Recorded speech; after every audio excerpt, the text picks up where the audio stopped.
C'est le palais du Parlement. Palazzo del Parlamento, Palazzo del Parlamento. Schweizer Parlament.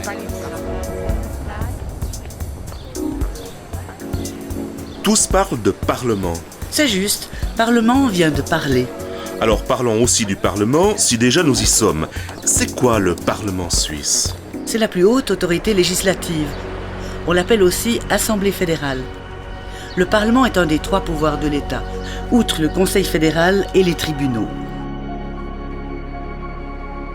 Et que fait exactement ce Parlement? Des lois? Est-ce qu'on peut y assister? Oui, mais ça peut durer assez longtemps jusqu'à une décision définitive. Conseil national, Conseil des États, 2 conseils, dans le même bâtiment. Et le Conseil fédéral, le gouvernement du pays, il exécute ces lois? C'est ça. Et les tribunaux veillent à ce que les lois soient conformes au droit. Le sens de tout ça? C'est qu'aucun ne soit trop puissant? Exactement. Et pour les décisions du Parlement, le Conseil national et le Conseil des États doivent toujours être du même avis, c'est juste? Tout juste.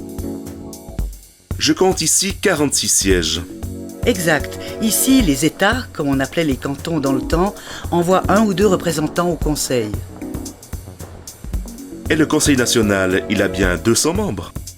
Exactement. Il représente la population de Suisse qui a le droit de vote, en proportion du nombre d'habitants des cantons. C'est pour ça que Zurich a 35 sièges. Et les petits cantons, un seul. Alors comment font ces 246 conseillers pour légiférer? Ils débattent et à la fin ils votent, tout simplement? Mais non, tout est bien réglé. Pendant les sessions, les présidentes et présidents du Conseil national et du Conseil des États mènent les débats de manière sévère. Et que font les parlementaires quand il n'y a pas de session? Ils participent à des séances de commission ou exercent leur profession. Comme ça, ils ne se coupent pas du quotidien des gens. Et au fait, les séances du Parlement sont publiques. On peut les suivre dans les tribunes ou en direct sur Internet, ou la retranscription un peu plus tard. Cool. Et qu'est-ce qui occupe les conseillers nationaux aujourd'hui? Ils discutent d'un projet de loi d'une de leurs commissions. Le gros du travail est fait dans ces petits groupes. On y recherche des compromis de manière confidentielle, à huis clos. Mais comment tout ça se passe exactement? Qu'une proposition de loi vienne du Parlement lui-même, du Conseil fédéral d'un canton ou suite à une initiative populaire de groupe d'intérêt, chaque projet de loi est d'abord traité dans la commission compétente et ensuite dans les 2 conseils jusqu'à ce qu'ils se mettent d'accord. Et qu'est-ce qui se passe si l'un des conseils dit oui à une loi et que l'autre dit non? Si le Conseil des États vote différemment du Conseil national, la loi revient au Conseil national, retourne ensuite au Conseil des États, puis au Conseil national et de nouveau. Ça peut continuer comme ça indéfiniment? Bien sûr que non. Si les conseils ne se sont pas mis d'accord après 3 lectures, ils doivent trouver une solution dans une conférence de conciliation. S'ils n'y arrivent pas, le projet de loi passe à la trappe. Après tout ce travail.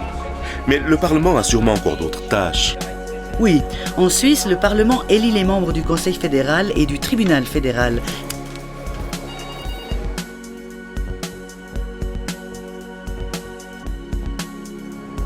Ouais, les lois ne tombent visiblement pas de la coupole fédérale. Si je voulais y contribuer concrètement, qu'est-ce que je devrais faire? C'est tout simple, engage-toi dans un parti et porte-toi candidat pour les prochaines élections. J'en prends note, je te donnerai des nouvelles. Bonne chance et à bientôt au Parlement.